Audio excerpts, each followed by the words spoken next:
আসসালামু আলাইকুম। নীলা লাইফস্টাইল যে যেখান থেকে দেখছেন আশা করছি সবাই ভালো আছেন। আলহামদুলিল্লাহ আমরাও ভালো আছি। আমি নীলা ইতালি থেকে বলছি। প্রতিদিনের মতন আজকে একটা নতুন ভিডিও নিয়ে হাজির হয়ে গিয়েছি। তো আজকের ভিডিওটা অবশ্যই সকাল থেকেই শুরু করে দিয়েছি। আর এই যে আমরা হচ্ছে রাস্তার এপাশে বাসের জন্য অপেক্ষা করছিলাম। আর ওই পাহাড়গুলিতে অনেক বরফ জমে গিয়েছে। সেটাই আপনাদের সাথে একটু শেয়ার করলাম। তো দেখলাম যে দেখা যাচ্ছিল না পাহাড়ের জন্য। তো দেখছি সব গাছপালাগুলা একেবারে ছাঁটাই করে দিয়েছে। আর এটা কি গাছ মনেই পড়ছিল না। অবশ্য পুরাটা গাছে ফুল ফুটবে, একদম কলি দিয়ে ভরা। আর আমি ১ম এ ভেবেছিলাম এটা ডুমুর গাছ, কিন্তু দেখলাম যে না, ডুমুর গাছটা পেছনে। তার এই যে আব্দুল্লাহকে এখন আমরা কিন্তু প্রায়ই হাতে ধরে নিয়ে বারবার চেক করে ডান পাশ বাম পাশ দেখে গাড়ি আসে কিনা দেখে হাতে ধরে নিয়েই পার হই। কারণ এদের সাথে এগুলো বুঝাতে হয়, ক্রস চিহ্নগুলো বুঝাতে হবে। তারপর সিগন্যালগুলো বুঝাতে হবে, সেজন্যই।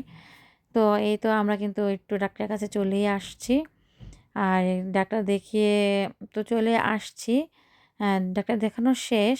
অনেকগুলা পরীক্ষা-টরীক্ষা দেওয়া আরকি দিয়ে দিয়েছে। যাই হোক। আর এই যে আব্দুল্লাহ কিন্তু আমার পাশেই বসে আছে। হ্যাঁ, হ্যাঁ করছে। ভিডিও দেখছে, আমি ভয়েস দিচ্ছি, আমার সাথে বসে আছে। আর এই যে আ এসে রান্না করেছি। আজকে আর রান্না শেয়ার করি না, কারণ অনেক দেরি হয়ে গিয়েছিল। তাড়াহুড়া করে আবার আব্দুল্লাহ ঘুমিয়ে গিয়েছিল ১২ টার দিকে, কারণ সকাল, সকাল উঠেছে তো সেজন্য। আর এই যে এখানে আগের বুট ছিল, বেগুনি ভাজা ছিল, সেগুলা নিয়েছি। আর ব্রোকলি দিয়ে মাছ রান্না করেছিলাম, ইটালিয়ান সামুদ্রিক মাছ। ব্রোকলি আলু দিয়ে, তো সেগুলাই নিয়ে নিয়েছি। এখন আমি খাবো। তো আপনাদের সাথে একটু শেয়ার করছিলাম। তো আজকে মনটা খুবই খারাপ লাগছিল। খারাপ লাগার হচ্ছে একটাই কারণ। হ্যাঁ, তো অবশ্যই ভিডিও যারা দেখছেন বা দেখবেন অবশ্য অলরেডি বুঝে গিয়েছেন কী জন্য। তো বাংলাদেশে কিন্তু ঈদের আমেজটা শুরু হয়েই গিয়েছে। তো এখানে 1% আমি বলব, আমাদের এখানে আমি যেখানে থাকি 1% ও বোঝা যায় না, বোঝাই যায় না। রোজা তো থাকি। আমাদের ধর্মীয় অনুষ্ঠান বলেন বা ধর্মীয় নিয়মকানুন এগুলো তো করতেই হবে, আলা বোঝা যাক আলা না যাক, কিছুই করার নেই। তারপরে কি আর করার, এই যে দেখেন, ভালো না লাগলে একটু ইফতারের পরে যে একটু বারান্দায় আসি, সন্ধ্যার এই আবহাওয়াটা খুবই ভালো লাগে। ভালোই অনেক কিছুই বোঝা যাচ্ছে আর বোঝা যায়ও। তো ওইগুলো আমার ভাবিরা ভিডিও করে আমাকে পাঠিয়েছে, আমাকে দেখার জন্য। তো আমার কাছে খুবই খারাপ লাগছিল দেখে, অনেক খারাপ লাগছিল, মনটা অনেক খারাপ হয়ে গিয়েছে। তো গত বছর তো আমি ছিলাম আর এবছর এখানে। তো আলহামদুলিল্লাহ তারপরও কিছু করার নেই। খারাপ লাগছিল। তো আমি একটা ইফতারি করার সময় দেখেছি, তো খারাপ লাগছিল, তো একটু ভাবলাম একটু বাইরে থেকে একটু ঘুরে আসি। খুবই খারাপ লাগছিল। তারপরে তো এই যে এখানে কিছু খাবার-দাবার ছিল। খাওয়া-দাওয়া করে আমি এগুলো গুছগাছ করে লাইটটা অফ করে চলে যাব রুমে। আর এখানে আমার ছেলে খেলাধুলা করছে। দেখেন বইগুলো বিছিয়ে রেখেছে। এগুলো নাকি ব্রিজ বানিয়েছে ও। তো কি আর করব। বাংলাদেশে তো এটা তো বাংলাদেশ একটা মুসলিম কান্ট্রি। ওখানে তো বোঝা যাবেই। তো এটাই স্বাভাবিক। আর আমরা যেখানে থাকি এখানে তো 1% ও বোঝার কোনো উপায়ই নাই। শুধু নিজের বিশ্বাস, অন্ধবিশ্বাস যেটাকে বলে, ওই বিশ্বাস করেই রোজা রাখছি, পালন করছি আরকি। ঈদ যেটা আছে আরকি, আমরা নিজেরা ঘরোয়াভাবে অনুষ্ঠান যতটুকু পারছি নিজেদের সামর্থ্য অনুযায়ী, নিজেদের চাহিদা অনুযায়ী ওটা করার চেষ্টা করছি আর করছিও। তো একটু আছে না যে একটু ভাব বোঝা যায় বা কি আসে, এই বিষয়ে জানি না।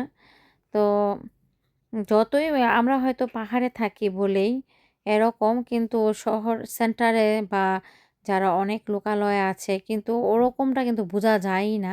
আমার কাছে মনে হয় না। আর যদি অবশ্য আ আপনারা যারা যে শহরে থাকেন ওরকম যদি বাংলাদেশের মতো মনে হয়, অবশ্যই কমেন্টসের মাধ্যমে জানাবেন।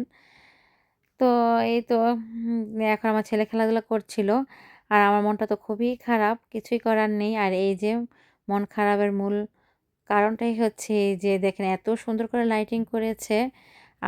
আমরা আরকি আমার মা আর আগে অনেক আগে যে বাসায় থাকতো ওই বাসা থেকে সম্পূর্ণ ভিডিওটা দেখা যায় আরকি।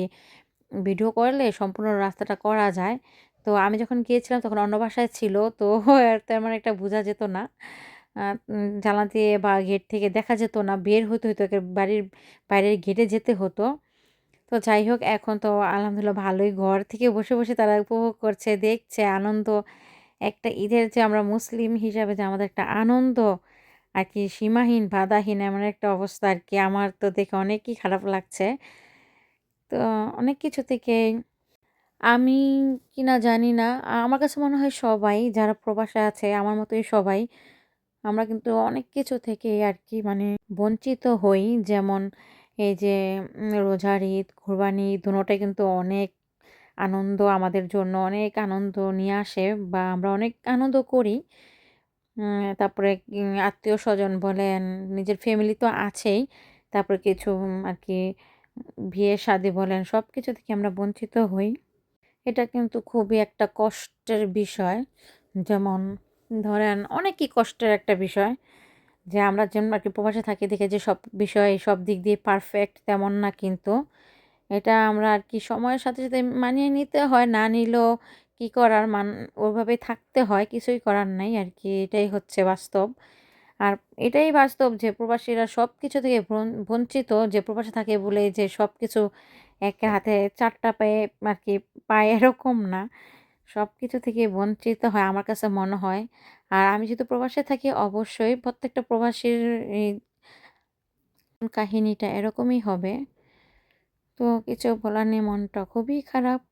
খারাপ নিয়ে আছি ভিডিওটা আপলোড দিলাম তাও আবার এতক্ষণ একটু ভালোই ছিলাম কিন্তু এখন আবার দেখে খুবই খারাপ লাগছে ধারণার বাইরে। তো যাই হোক আজকের ভিডিওটা কেমন লেগেছে অবশ্যই জানাবেন। ভালো লাগলে পাশে থেকে যাবেন। আল্লাহ হাফেজ।